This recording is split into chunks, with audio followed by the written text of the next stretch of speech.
ಓಡಾಡೋಕ್ಕೆ ಭಯ.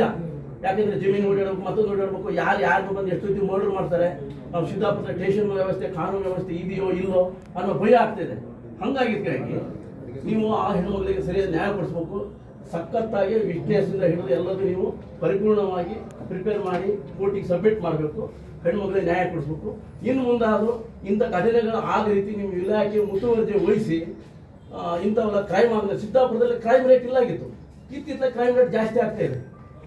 ಕಾಲೇಜ್ ಹುಡುಗರು ಅವ್ರ ಗುಪ್ತಲ್ಲಿ ಶಾಂತವಾದಂಥ ಊರಲ್ಲಿ ಕಾಲೇಜ್ ಹುಡುಗರು ಬರ್ರಿ ಪಾರ್ಟಿ ಕಾಲೇಜು ಬರ್ರಿ, ಕಾಲೇಜಲ್ಲಿ ಬೀರೋ ಪಾರ್ಟಿ ಎಲ್ಲರದು ಯಾರ್ಯಾರು ವಿಟ್ನೆಸ್ ಹೇಳ್ತಾರೆ ಪ್ರತಿ ಒಬ್ಬರು ಕೂಡ ಬಿಡದಿರ ನಾವು ಎಲ್ಲರದು ನಾವು ಅವ್ರದ್ದು ಸ್ಟೇಟ್ಮೆಂಟ್ ನಿನ್ನೆ ರಾತ್ರಿ ಜೊತೆಗೆ ಯಾರು ಸೊ ಪ್ರತಿಯೊಬ್ಬರು ಎಲ್ಲರೂ ಯಾರ್ಯಾರು ಇದ್ರು ಅವ್ರದ್ದು ರಿಟರ್ನ್ ಜೊತೆಗೆ ಅವ್ರ ಮೀಡಿಯಾ ಸ್ಟೇಟ್ಮೆಂಟ್ ಕೂಡ ಮಾಡ್ತೀವಿ. ಇದ್ರ ಜೊತೆಗೆ ಅವ್ರದ್ದು ಕೂಡ ನ್ಯಾಯಾಲಯ ಕೂಡ ಸ್ಟೇಟ್ಮೆಂಟ್ಗೆ ರೆಕಾರ್ಡಿಂಗ್ ಮಾಡ್ತೀವಿ.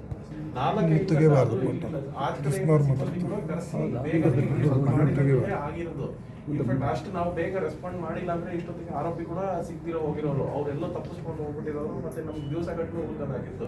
ಯಾವಾಗ ಬೇಗ ರೆಸ್ಪಾಂಡ್ ಮಾಡಿದ್ರೆ ರಾತ್ರಿ ಎಲ್ಲ ಇಮಿಡಿಯೇಟ್ ಆಗಿ ಬೇರೆ ಕಡೆ ಎಲ್ಲರಿಂದ ಬಂದು ಇಮಿಡಿಯೇಟ್ ಆಗಿ ಮಾಡಿದ್ರೆ ಆರೋಪಿ ಕೂಡ ನಾವು ಬಂಧನ ಮಾಡೋಕ್ಕಾಗಿದೆ. ಇದ್ರ ಜೊತೆಗೆ ನಾವು ನ್ಯಾಯಾಲಯಕ್ಕೆ ಪ್ರೊಡ್ಯೂಸ್ ಮಾಡಿ ನಾವು ಅದಾದ್ಮೇಲೆ ತನಿಖೆಗೆ ಬೇಕಾಗಿರೋದು ಎಲ್ಲ ಥರ ಮಾಡ್ತೀವಿ. ಇದಕ್ಕೆ ಒಂದು ವಿರುದ್ಧ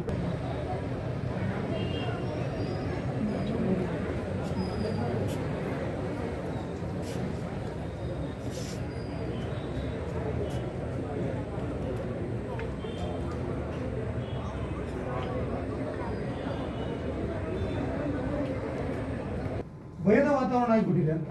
ಯಾವ ಊರಲ್ಲೂ ಇಂಥ ಘಟನೆಗಳಾಗಿಲ್ಲ. ಆದರೂ ಹಳ್ಳಿಯಲ್ಲಿ ಬಂದು ಹಳ್ಳಿ ನುಗ್ಗಿ ಹೊಡಿತಾರೆ ರೌಡಿಗಳು ಬಂದು ಅಂದರೆ ಬದುಕೋದು ಹೇಗೆ? ಆದ್ದರಿಂದ ದಯಮಾಡಿ 1 ಕೋಟಿ ರೂಪಾಯಿ ಪರಿಹಾರವನ್ನು ಸತ್ತವರಿಗೆ ಕೊಡಬೇಕು ಸಂಸ್ಥೆಗೆ, ಮತ್ತು ಆ ಗಾಯಾಳುಗಳಿಗೆ 50 ಲಕ್ಷ ಕೊಡಬೇಕು. ಜೊತೆಗೆ ಅವನ ಆಸ್ತಿ ಇದೆಯಲ್ಲ, ಯಾರು ಕಮಲಾಕರ್ ಭಟ್ಟ ಇದ್ದಾನಲ್ಲ, ಅವನ ಆಸ್ತಿ ಮುಟ್ಗೋಲು ಹಾಕಿ ಅವನಿಂದಲೂ ಕೂಡ ಪರಿಹಾರ ಕೊಡುವಂಥ ವ್ಯವಸ್ಥೆ ಆಗ್ಬೇಕು. ಅವನಿಗೂ ಬುದ್ಧಿ ಬರಬೇಕು. ಅವ ಒಂದು ಕುಟುಂಬ ಹಾಳು ಮಾಡಿ ಅವಳನ್ನ ಇಟ್ಕೊಂಡು ಇಲ್ಲಿ ದೇಶವಾಟಿಗೆ ದಂಧೆ ಮಾಡ್ತಾನೆ ಅಂದ್ರೆ ಶಿವಮೊಗ್ಗದಲ್ಲಿ ಅವ್ನು ಏನ್ ಮಾಡ್ತಾನೆ ಅದು ತನಿಖೆ ಆಗ್ಬೇಕು. ಯಾಕಂದ್ರೆ ಅವನು ಇತ್ತೀಚಿನ ದಿನಗಳಲ್ಲಿ ಹಿಂದೆ ಒಂದು 4-5 ವರ್ಷ ಹಿಂದೆ ಸೋಯಿನ್ ಕಪ್ತಾನೆ ಅವನು ಎಲೆ ಮಾರ್ಕೊಂಡು ಮಂಡಕ್ಕಿ ಮಾರ್ಕೊಂಡು ಜೀವನ ಮಾಡ್ತಾ ಇದ್ದಾನೆ. ಅವ್ನು ಹೆಂಗ್ ಜ್ಯೋತಿಷಿ ಅಂತ ದೇವರಿಗೆ ಗೊತ್ತಿಲ್ಲ, ಆಯ್ತಾ? ಇವತ್ತು ಅಂತ ಮನುಷ್ಯ ಜ್ಯೋತಿಷಿ ಅಂತೇಳಿ ಜನರಿಗೆ ಮಳು ಮಾಡಿ ಜನರ ದುಡ್ಡಲ್ಲೇ ಜನರು ಕೊಲ್ಲಂತ ವ್ಯವಸ್ಥೆಗೆ ಹೋಗ್ತಾನೆ ಅಂದ್ರೆ ರೌಡಿಗಳನ್ನು ಎತ್ಕೊಂಡು ಇಲ್ಲಿವರೆಗೆ ಬಂತು. ಆದ್ರಿಂದ ಪೊಲೀಸರಿಗೂ ಹೇಳ್ಬೇಕು, ನೀವು ಇಲ್ಲೇನಾಗಿದೆ, ಒಂದು ಸ್ಟೇಷನಲ್ಲಿ ನಮ್ಗೆ ಯಾರ್ದು ಭಯ ಇಲ್ಲ. ಈ ನಮ್ಮ ಸಿದ್ದಾಪುರ ಪೊಲೀಸ್ ಸ್ಟೇಷನ್ ಅಂದ್ರೆ ಭಯನೇ ಇಲ್ಲ. ಆ ರೀತಿಯಾಗಿದೆ. ಯಾವುದೇ ಕ್ರೈಮ್ ಮಾಡ್ಕೊಂಡು ಸೀದಾ ಬರ್ತಾರೆ. ಇಲ್ಲಿ ಹಿರಿಯ ಅಧಿಕಾರಿಗಳು ಗಮನಕ್ಕೆ ತರಲ್ಲ, ಪೊಲೀಸರು ಒಂದಿಷ್ಟು ಜನ ಮ್ಯಾನೇಜ್ ಮಾಡ್ತಾರೆ. ಅವರನ್ನು ಇಲ್ಲಿಂದ ಫಸ್ಟ್ ದಾಡಿಸಿ, ಅದು ಸರಿಯಾಗಿ ಬಹಳ ವರ್ಷದಿಂದ ವ್ಯವಸ್ಥೆ ಹಾಳಾಗ್ತಾ ಇದೆ. ಏನೇ ಕ್ರೈಮ್ ಮಾಡ್ಕೊ ಬಂದ್ರೆ ಹೆದರಿಕೆ ಇಲ್ಲ, ಇವರೇ ಅವ್ರಿಗೆ ಸಪೋರ್ಟ್ ಮಾಡ್ತಾರೆ. ಈಗ ಅವಳಿದಾಳಲ್ಲ ಸುಚಿತ್ರ ಅನ್ನೋಳು, ಅವ್ರ ಸ್ಟೇಷನ್ ಎಲ್ಲ ಪೊಲೀಸರ ಕಡೆ ಲಿಂಕ್ ಕೈ ಮುಗಿದು ಬೀಳ್ತೀವಿ. ಯಾಕಂದ್ರೆ ಅವ ತುಂಬಾ ಇನ್ನೋಸೆಂಟ್. ಈಗ ಸತ್ತಿದನಲ್ಲ ವಸಂತ ತುಂಬಾ ಇನ್ನೋಸೆಂಟ್. ಅಂದ್ರೆ ಈ ತಾಲೂಕಿನಲ್ಲಿ ಪ್ರೀತಿ ಮಾಡ್ತಾರೆ, ಯಾರು ಕೂಡ ಒಂದು ಅವಾಚ್ಯ ಶಬ್ದ ಬೈದಂತ ಮನುಷ್ಯ ಅಲ್ಲ. ಅವನು ಇವತ್ತು ಕೊಂದಿದ್ದಾರೆ. ಆ ಮಕ್ಕಳನ್ನೆಲ್ಲ ನೋಡ್ಲಿಕ್ಕಾಗಲ್ಲ, ನಮಗೂ ಸಮೇತ ದುಃಖ ಬರ್ತದೆ.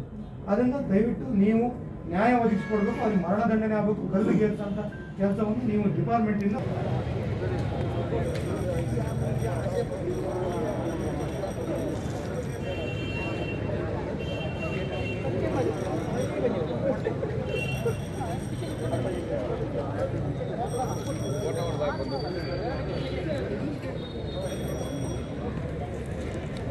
ಕ್ಲಿಯರ್ ಆಗಿ